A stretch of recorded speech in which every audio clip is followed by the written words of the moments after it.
What's up, guys? This is Coach Grant with First Down Training, and today we're going to be breaking down some University of Washington wide receiver versus DB one-on-one. So I hope this video helps you guys out. Hope it could teach you a few new things, but also, fellas, if you're a wide receiver or DB and would like to get faster, check out that very first link in the description below where you could get access to 75 plus speed and agility drills. We organize every single drill into categories like this, where we're called running mechanics, plyometrics, and we also give you guys specific workout plans with the drills so the information is easy to follow, easy to apply, and easy to help your skills improve. So check out that very first link in the description below if you guys would like to get faster. Let's get started with this video. So we're going to be showing some clips here of some good and some bad of this wide receiver and DB look, and this is going to be older film from the University of Washington, some one-on-ones. So first route we got here is a slant route versus an inside shade press coverage DB. So as a wide receiver, when we come up to the line of scrimmage, and this is actually a bad example of this, so we're going to break down some of the things the wide receiver did wrong, but when we come up to the line,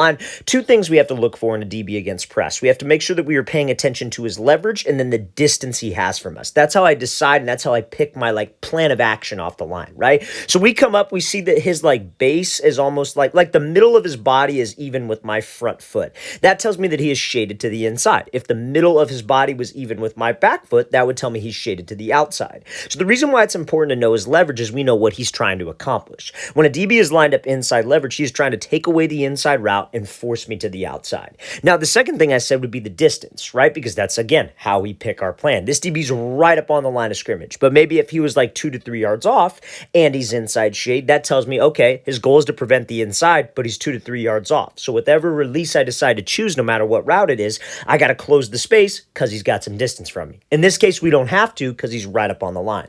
So let's watch what this wide receiver does. Against this specific example, this inside shade look, you'd want to do something called the diamond release, where you attack the DB's outside shoulder for 3 hard steps. The goal is to get him to flip to a fade, and we slip back underneath. Now, let's play this full speed. So this is kind of everybody's biggest nightmare here. DB doesn't flip his hips. He stays patient. He stays on the inside, and he wins on this diamond release. Again, like I said, that's every time I talk about this diamond release, which is 3 hard steps at the DB's outside shoulder and hip. Goal is to self-fade. Everybody's fear is that this DB doesn't open up, which is exactly what happens. Now, why didn't he? It's because this wide receiver didn't sell it enough, right? My mindset as a receiver should never be, what if this DB doesn't open up and run? My mindset should be, I'm going to make him open up and run. So when he comes off the ball, he gives this little jab to the inside, which is fine. There's no problem with that. But when he takes off to the outside, I want you to see the steps that he takes. You see how they're very choppy steps? It's almost like he's doing like a icky shuffle type release, where he's just trying to do quick feet, give a little fake to the outside. Guys, if we're going to get this DB to open up and run, we have to make it believable.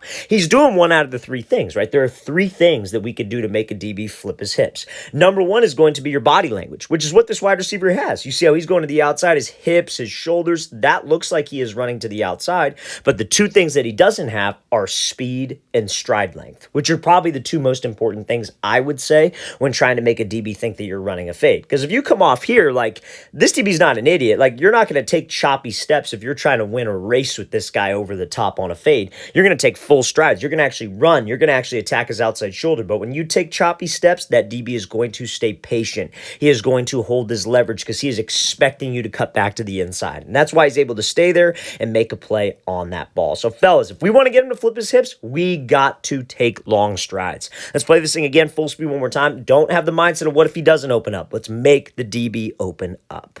Okay, so now, second example here is going to be like a 10 to 12 yard dig route versus an inside shade, again, press coverage DB. Now, again, remember, fellas, we're looking for 2 things off the line of scrimmage. Again, this is a bad example of this route and what you don't want to do, so we're going to break down some of the mistakes that this wide receiver makes, right? There's all these DBs that we're showing in these clips, fellas. They're disciplined DBs. I'm not trying to get you ready for a DB who's bad, who's undisciplined, who's a scrub. I'm trying to get you ready for a DB who is disciplined and knows what he is doing. So let's break this down. Top of the process, top of the pre-snap process. We got an inside shade DB, and he's maybe about a yard, 2 yards away from me, right? So we know when he's inside shade, the whole goal of knowing his leverage, this is inside leverage, middle of his body is even with my front foot.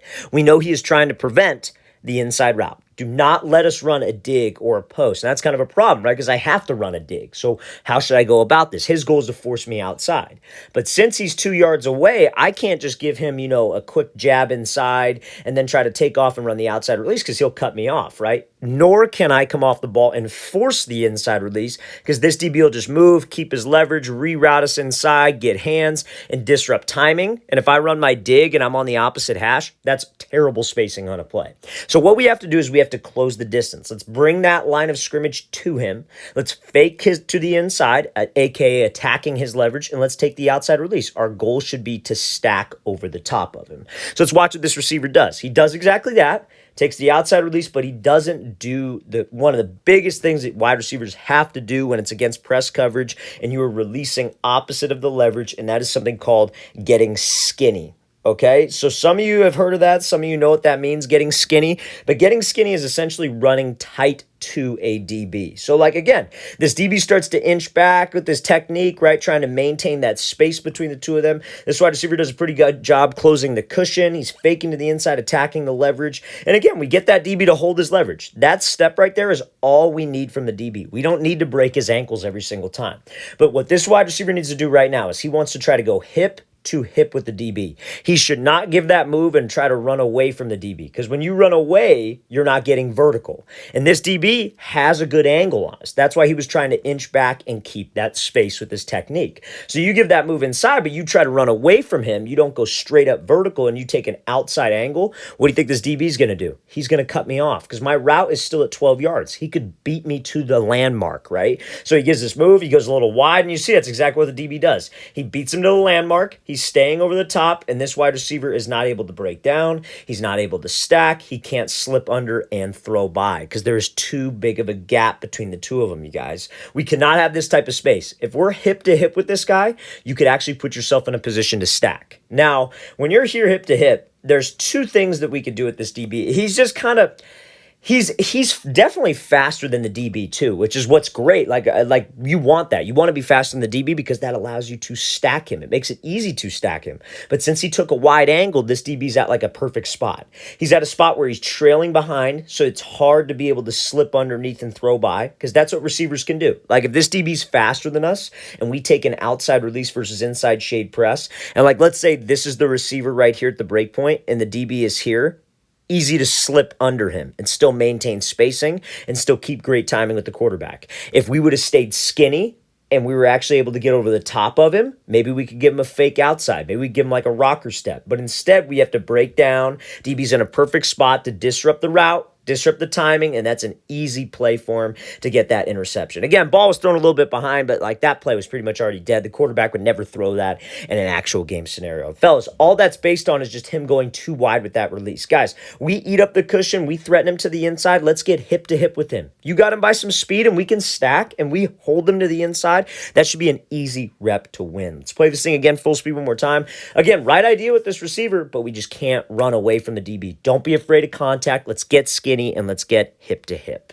Okay, so now, next example here. Again, this is going to be an incorrect way of how you would run a 10-yard out route versus this inside shade press coverage look. So the first two examples, we were talking about inside breaking routes versus inside shade press. Now, what would you do if you have an outside breaking route versus inside shade press? Because remember, middle of his body is even with this DB's front foot. He's shaded to the inside leverage. He's about 1.5 yards away. So we know with my release, what? We got to attack him to the inside to get him to move, but I got to bring that line of scrimmage to him. I got to try to step on his toes so I can get skinny. You close the space, you can go hip to hip right by him. If you try to run away, again, he's going to cut us off to that angle. So let's watch what this receiver does. He does the right idea. Close the space, good move, outside release. He got skinny, but at the break point, he didn't sell the route long enough. So let's talk about it, right? Because it's about having a complete route, right?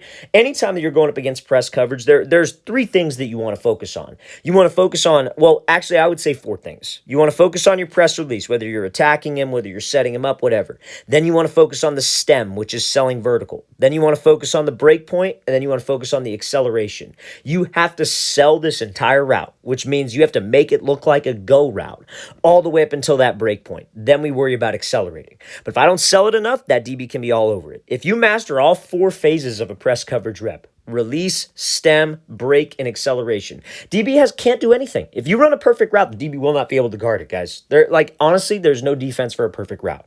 So when we come off the ball, he does the right things. He attacks him, closes the space, he gets skinny, right? He gets hip to hip, he's pushing up vertical, right? He's doing the best he can to get vertical. But right before the break point, I want you to pay attention to his body, because what is a disciplined DB supposed to be watching?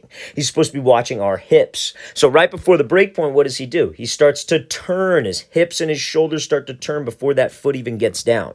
Now listen, fellas, if you're running like a rounded 10-yard speed out, and let's say the DB's off in zone, like let's say you're the slot receiver here, and then we got the outside receiver. Outside receiver's running a fade, you're running that 10-yard rounded speed out where you cut it 8 and you round up to 10. Then you can round the break point. But against man coverage, the break point changes. You cannot round it because the DB is watching our hips. The second your hips turn, second your shoulders turn, what is he doing? He's going to start to turn because he is reading our body language. And when he starts to undercut this thing and break early because we didn't sell it, that's an easy play for him to make. And that's a tough throw for that quarterback, guys. So when we have to run that out route versus press man, let's commit vertical. Hips and shoulders should be vertical until we hit that break point step. Let's not round it. This is the type of cut that you take changes when the coverage changes. Against zone, you could speed cut it, which is essentially that like rounded cut where you cut, you essentially like turn your foot and you get some speed out of the break. This one is more of like an indicator cut because it's man coverage. We could sell to the inside. We could use a rocker step, but just don't give the route away with your hips. You give the route away, DB will be able to read that the entire time, okay? So let's play this thing again, full speed one more time. Right idea by this receiver. Great job fighting to get skinny. He had him, but we just cannot round the break. All right, fellas, really want to thank you for watching. I really appreciate it. If you have any questions at all, don't hesitate to leave those in the comment section below. Always appreciate the feedback. It's always great to hear from you guys. And again, fellas, if you would like to get faster, check out that very first link in the description below where you could get access to 75 plus speed and agility drills all put into categories for you guys. And we give you the exact workout splits to do on a daily basis to work those drills. So check out that very first link in the description below. Again, if you're interested, I'll see you guys next time.